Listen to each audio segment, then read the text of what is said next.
आप सभी को चैत्र पूर्णिमा की हार्दिक शुभकामनाएं। आइए जानते हैं साल 2026 में चैत्र पूर्णिमा कब है। और क्योंकि चैत्र पूर्णिमा के शुभ अवसर पर ही हनुमान जन्मोत्सव भी मनाया जाता है, तो हनुमान जन्मोत्सव कब मनाया जाएगा। इस बार पूर्णिमा तिथि 2 दिन पड़ रही है, ऐसे में व्रत किस दिन रखना सही रहेगा, स्नान दान कब किया जाएगा, श्री सत्यनारायण भगवान की कथा का पाठ या पूजन कब किया जा सकता है, पूर्णिमा तिथि के दिन चंद्रोदय का समय क्या रहेगा, और हनुमान जन्मोत्सव के दिन क्योंकि हनुमान जी का जन्म सुबह सूर्योदय के आसपास हुआ मानते हैं, ऐसे में बजरंगबली हनुमान जी की पूजा करने का सबसे शुभ मुहूर्त क्या रहेगा। वहीं पूर्णिमा तिथि के दिन प्रातःकाल और सायंकाल पूजा का मुहूर्त क्या रहेगा, इस वीडियो में आप जानेंगे। अगर जानकारी पसंद आए तो वीडियो को लाइक जरूर कीजिएगा। इस बार पूर्णिमा तिथि 1 अप्रैल दिन बुधवार को सुबह 7:07 से शुरू हो रही है और पूर्णिमा तिथि का समापन होगा 2 अप्रैल दिन गुरुवार को सुबह 7:41 पर। बुधवार के दिन क्योंकि हमें चंद्रोदय का समय भी प्राप्त होगा, इसलिए चंद्रोदय व्यापिनी तिथि बुधवार को रहेगी और 1 अप्रैल बुधवार को इस बार पूर्णिमा का व्रत रहेगा। श्री सत्यनारायण व्रत पूजा पाठ इसी दिन किया जाएगा। और वहीं अगले दिन 2 अप्रैल दिन गुरुवार को ब्रह्म मुहूर्त में विद्यमान पूर्णिमा तिथि के अनुसार पूर्णिमा का स्नान दान किया जाएगा। पूर्णिमा का स्नान आप बुधवार को करेंगे और दान आप चाहे तो दोनों दिन दे सकते हैं। वहीं हनुमान जन्मोत्सव भी 2 अप्रैल दिन गुरुवार को ही मनाया जाएगा। ज्योतिषियों की सटीक गणना के अनुसार हनुमान जी का जन्म 1,85,58,114 वर्ष पहले चैत्र पूर्णिमा को मंगलवार के दिन चित्रा नक्षत्र और मेष लगन के योग में सुबह 6:03 पर हुआ था।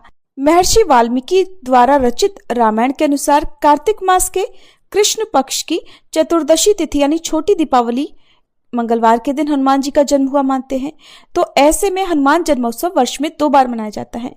पहला हिंदू कैलेंडर के अनुसार चैत्र मास के शुक्ल पक्ष की पूर्णिमा तिथि को और दूसरा नरक चतुर्दशी के दिन यानी कि सितंबर और अक्टूबर महीने के बीच में हनुमान जी का जन्मोत्सव मनाया जाता है। इसके अलावा तमिलनाडु और केरल में हनुमान जन्मोत्सव मार्गशीर्ष मास की अमावस्या तिथि को और उड़ीसा में वैशाख महीने के पहले दिन मनाया जाता है। 1 अप्रैल बुधवार को ब्रह्म मुहूर्त सुबह 4:46 से 5:34 तक रहेगा।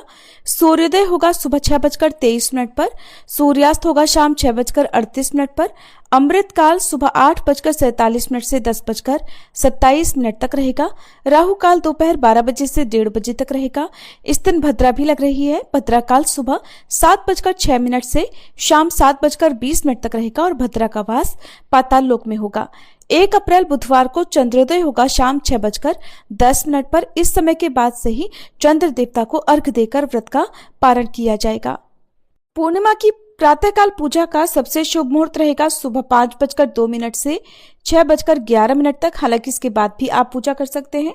वहीं शाम की पूजा के लिए गोधूली मुहूर्त जो कि शाम 6:38 से 7:01 तक रहेगा। तो गोधूली मुहूर्त के अलावा आप शाम 7:48 तक भी पूजा कर सकते हैं और दीपदान कर सकते हैं। 2 अप्रैल दिन गुरुवार को ब्रह्म मुहूर्त सुबह 4:45 से 5:33 तक रहेगा, जब आप पूर्णिमा का स्नान कर सकते हैं, मंत्र जाप पूजा कर सकते हैं। सूर्योदय होगा सुबह 6:22 तक, सूर्यास्त होगा शाम 6:38 पर और सूर्योदय तक भी पूर्णिमा की पूजा कर सकते हैं। लेकिन ध्यान रखिएगा, पूर्णिमा तिथि के अंदर अंदर ही पूर्णिमा का स्नान आपको करना होगा। हस्त नक्षत्र इस दिन शाम 5:38 तक रहेगा। बाद में चित्रा नक्षत्र प्रारंभ होगा। राहु काल दोपहर 1:30 बजे से 3 बजे तक रहेगा।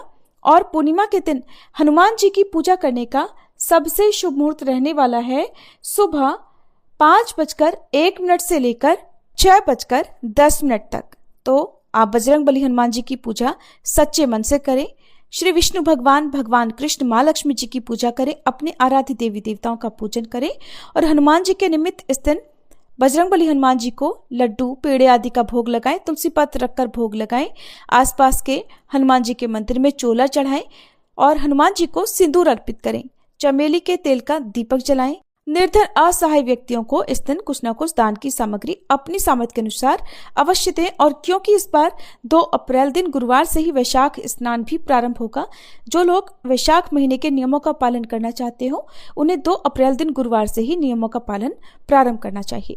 पूर्णिमा के दिन तुलसी के पत्ते नहीं तोड़े जाते हैं और भोग में भगवान विष्णु या सत्यनारायण भगवान के लिए या हनुमान जी के लिए तुलसी के पत्ते रखकर ही भोग अर्पित किया जाता है। तो अपने आप गिरे हुए पत्ते आप इस दिन गंगा जल से धोकर तब भगवान के भोग में अर्पित कर सकते हैं, नहीं तो एक दिन पहले भी तुलसी के पत्ते तोड़कर रख सकते हैं।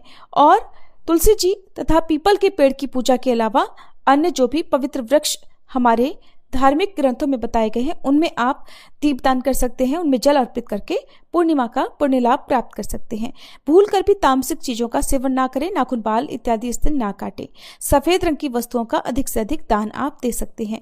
ये थी आज की वीडियो। उम्मीद है जानकारी आपको पसंद आई होगी।